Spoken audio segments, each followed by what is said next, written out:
Recibo con gusto a Gabriel Ben Tasgal, periodista, escritor, especialista en asuntos de Medio Oriente. Gracias por estar aquí. Un placer. Y puede entenderse que el tema del que vamos a hablar esta noche es lo que está sucediendo en Israel, particularmente en la Franja de Gaza, entre el grupo terrorista Hamas y el ejército israelí. Me llama la atención, Gabriel, que después de las primeras semanas de octubre, las primeras de noviembre también, en donde se visibilizó el conflicto dada la brutalidad sucedida en Israel con el ataque inesperado del grupo Hamas y la reacción israelí, que también era de esperarse, el conflicto se ha invisibilizado en muchos de nuestros países.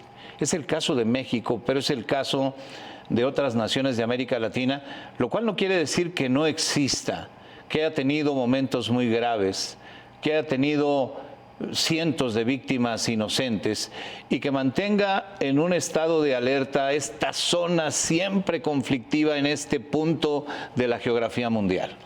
La gente, por supuesto, se acostumbra. Tampoco se habla de la guerra en Ucrania, por ejemplo. Ya no. ¿Verdad? Las noticias, tú sabes mejor que nadie, las noticias tienen un ciclo de vida y tienen, para poder seguir manteniéndose vivas y vigentes, que tener sucesos que sean de alguna manera novedosos. Puede ser que el próximo suceso novedoso que se hable sea quizás que Hamas está a punto de caer y accede a la liberación de esos rehenes que mantiene capturados, 136 rehenes, y puede ser también que esto sea una escalada en donde la guerra se expanda y incluya una guerra contra Hezbollah en el Líbano. Ese escenario es muy posible. Déjame partir del principio.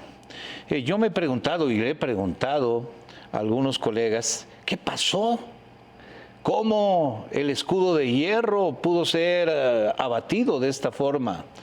¿Cómo pudo la inteligencia israelí, famosa en el mundo por ser de las más profesionales y eficaces, tener un debilitamiento que permitió que ocurriera lo que ocurrió? O esto, si no fue así, nos lleva a esta frase muy famosa que reproducimos los periodistas, que es: piensa mal y acertarás. ¿Qué pasó? Un exceso de confianza, una concepción. A veces lo más difícil es cuando se crean concepciones y se empieza a pensar en el idioma tuyo. Significa, yo soy laico, pienso que todos son laicos. Yo soy bueno, pienso que todos son buenos. Para mí los conflictos son por tierras, pienso que todo el mundo piensa igual que yo. Israel lo que hizo fue, demasiado tiempo, lo siguiente: estar convencido que jamás estaba disuadido, por lo tanto no iba a planificar un atentado como el que hizo. 2, confiarse demasiado en sistemas de seguridad, como cúpula de hierro, una valla de seguridad muy buena, pero más grave aún, muchos israelíes políticos y militares pensaban que si se le daba trabajo a los palestinos de la Franja de Gaza, dentro de Israel, 40.000 personas por día, como ellos llevaban el pan a sus casas, ¿quién va a atacar a aquel que le da trabajo? No puede ser una persona racional. Todo eso jugó en contra porque creó una concepción que no iba a haber un ataque. ¿Qué ocurrió? El Hamas pensó de forma no occidental. A pesar de todo lo que dices es verdad, yo voy a atacar igual porque para mí el conflicto es religioso. Déjame decirlo de una forma que puede sonar grosera, pero no pretendo que sea así. Pero es un conflicto, déjame poner un poco a las víctimas de lado, pero que resulta muy conveniente políticamente para Netanyahu, que estaba enfrentando una crisis interna muy grave y se hablaba de su posible caída. Viene esta crisis y nadie quita a su dirigente político en un momento de crisis en donde el nacionalismo se exacerba. Yo creo que esta crisis, durante el momento, los meses que siga durando, es probable que Netanyahu siga en el poder y en ese sentido le sirve. Por otro lado, hay posibilidad que, debido al 7 de octubre, el atentado terrorista, mueran en Israel 2. Primero, la carrera política de Benjamin Netanyahu, es probable que después se le exija la renuncia, pero también murió el campo pacifista en Israel. todo un grupo de personas que pensaba que se podía llegar a una coexistencia armoniosa con los palestinos, que fueron en parte los que vivían alrededor de la Franja de Gaza. Eran aldeas agrícolas socialistas pacifistas. Ellos fueron los que sufrieron los peores atentados. Fíjate, la discoteca, la fiesta que hubo, la fiesta Nova, estamos hablando de una fiesta de una contracultura. Ellos fueron los que sufrieron atentado. Por lo tanto, creo que murieron dos. La carrera política de Netanyahu es probable que termine y también todas las voces pacifistas que conocíamos en Israel, es probable que el mapa político se tire hacia la derecha. Tú eres un experto en la materia y creo que le servirá mucho la orientación que puedas darle a nuestro público. Hablar de los palestinos no es hablar de Hamás, o hablar de Hamás no es hablar del conjunto de los palestinos. Y a veces, como decimos en México, se mezcla la gimnasia con la magnesia cuando no se trata exactamente de lo mismo.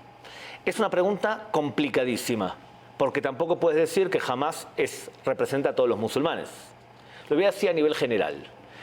En Medio Oriente y en el mundo viven 1.600 millones de musulmanes. Más o menos, según los académicos, el 10% piensa de forma radical. ¿Cuántos están dispuestos, como Hamás, a hacer algo con esa radicalidad? O sea, hacer un atentado. Más o menos el 0.8%. 0.08, perdón. 0.08%. Claro, por lo tanto, la minoría de la minoría está dispuesta a hacer un atentado.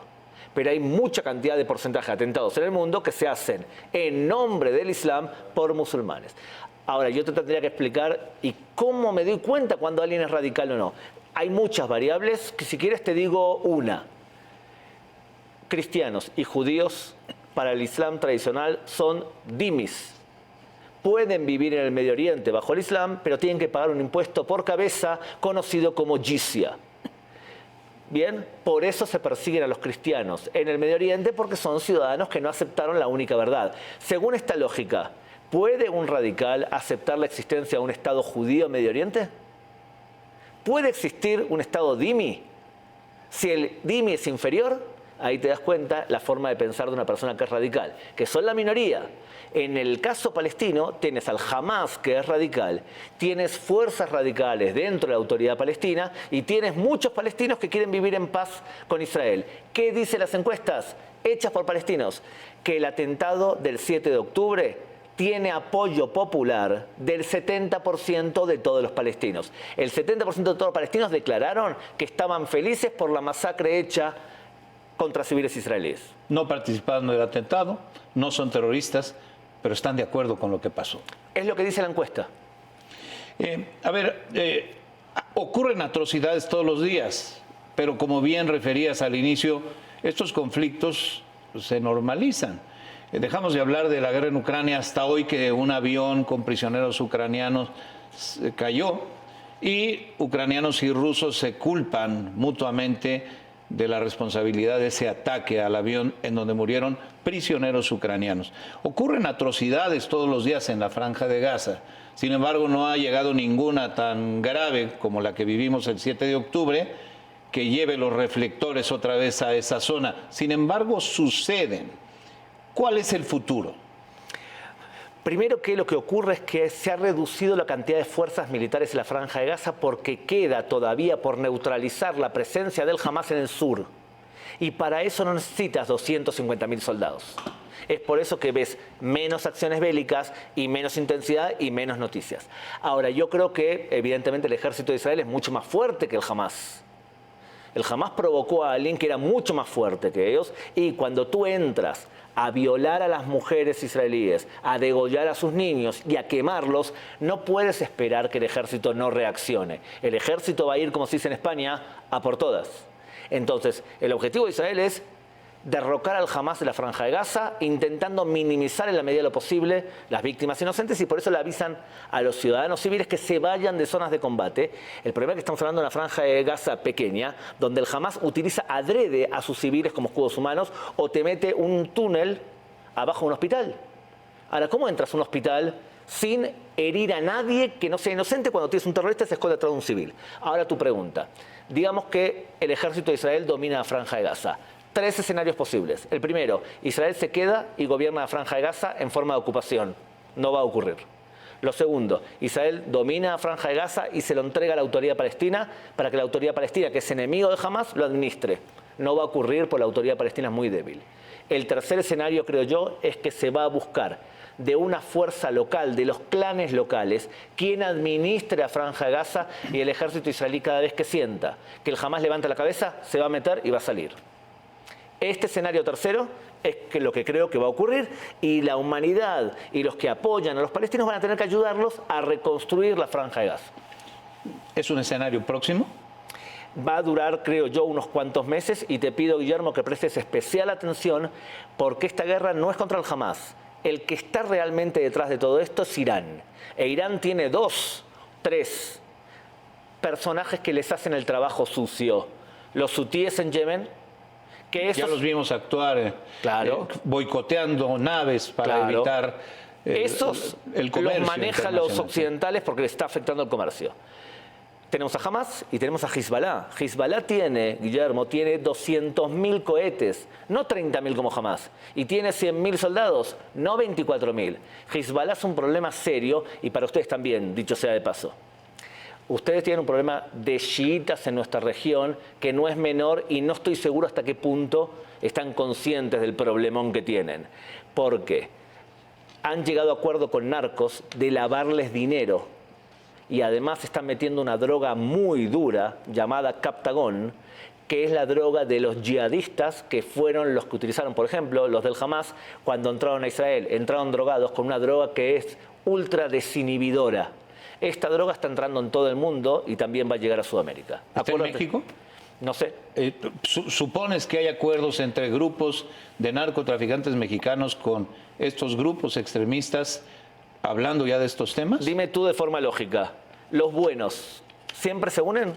No. ¿Los malos siempre se unen? Los malos siempre se unen, Guillermo.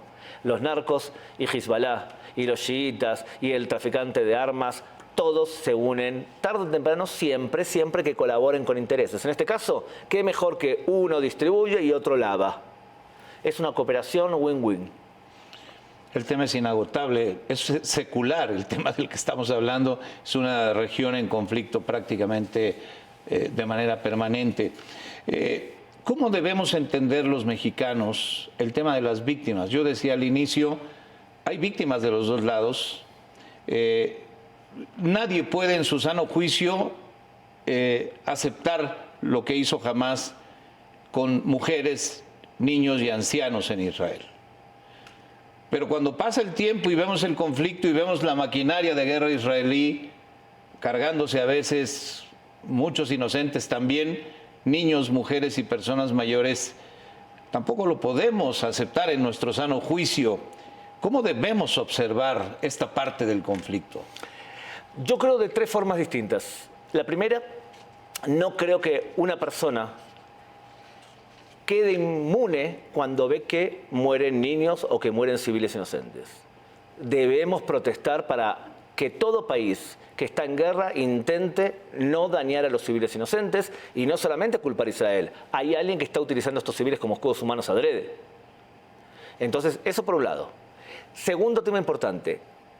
Yo como periodista y que trabajé con el Hamás no poco, tomo con pinzas lo que me dice el Hamás. La cifra que se publica en México fue facilitada, y es facilitada por el Ministerio de Salud, que está en manos del Hamás. Y en la teología islámica, mentir al cristiano y al judío, o sea, el no musulmán, para favorecer la causa está permitido, se conoce como taquía. Te puedo más o menos imaginar cuánto puede llegar a ser la cifra de muertos actuales, porque tengo cierta experiencia, pero no es la que dice el Hamás, son bastante menos, y no son las cifras de civiles que dice Hamás. O sea, yo tomaría con pinzas, y en general, cuando alguien me cita cifras y veo que el medio dice cifras facilitadas por Hamás, este medio de comunicación me merece mucho respeto. En cualquier caso hay civiles muertos. Muy bien, y lo tercero... Y una sola muerte es lamentable, muchas más lo son en mayor medida. Hay que decirlo como... Por supuesto. Y la tercera punto importante, Guillermo, lo siguiente. ¿Tú crees que Israel tiene la capacidad bélica para infringir un daño total al pueblo palestino? Según tu experiencia... No, sí, bueno, por supuesto que sí, es una maquinaria de guerra. O sea que... supuestamente podríamos concluir que tiene la capacidad para provocar un genocidio, si quiere. No, sin duda. Tiene la capacidad y no tiene la intención. El Hamás tiene la intención, no tiene la capacidad. Si Israel quisiese hacer un genocidio del pueblo palestino, como por ejemplo dijo Sudáfrica y otros países apoyaron, Israel lo podría hacer. Si jamás quisiese hacer un genocidio, que lo quiere porque lo declara, por suerte no tiene la maquinaria. Porque la forma de actuar del 7 de octubre copiaron quien influyó ideológicamente en el Hamás, que son los nazis. Bueno, se quedan todas estas respuestas. Dime rápido, por favor, ¿qué va a pasar con los rehenes desde tu punto de vista? Soy muy pesimista. Son 136 rehenes.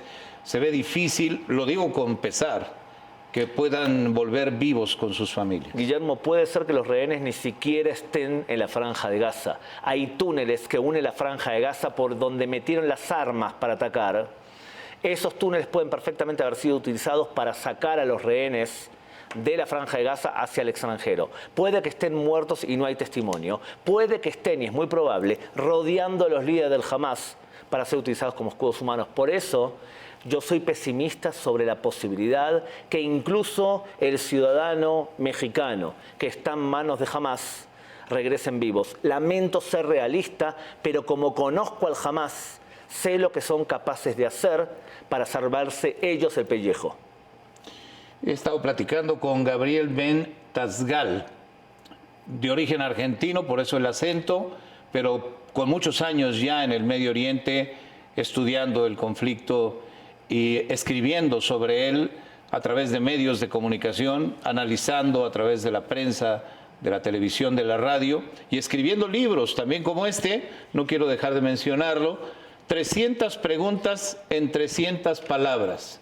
Mitos y realidades sobre el conflicto israelí-palestino, versión especial para México. Platícame rápido de este libro, por favor. ¿Qué es lo que dice que no dicen quizás otros textos para hacerlo diferenciado? Lamentablemente nos educan en las universidades muchas veces que los conflictos son siempre materialistas. Son por tierras, por petróleo, por agua. Lamentablemente el conflicto en Medio Oriente y los conflictos en Medio Oriente son religiosos y étnicos. En otras palabras, si entrevistas a alguien del Medio Oriente y no te habla de religión, es probable que esté traduciendo el Medio Oriente al idioma que le viene cómodo a él. ¿Este libro está disponible para el público? Sí, está en varias instituciones, por ejemplo, de la comunidad judía. En el Consejo Sionista es quien lo distribuye principalmente. Pues ahí está, 300 preguntas en 300 palabras para entender un poco mejor lo que está pasando en el Medio Oriente. Gracias, Gabriel Ben Tazgal, por estar aquí. Un placer. Hasta pronto. Gracias.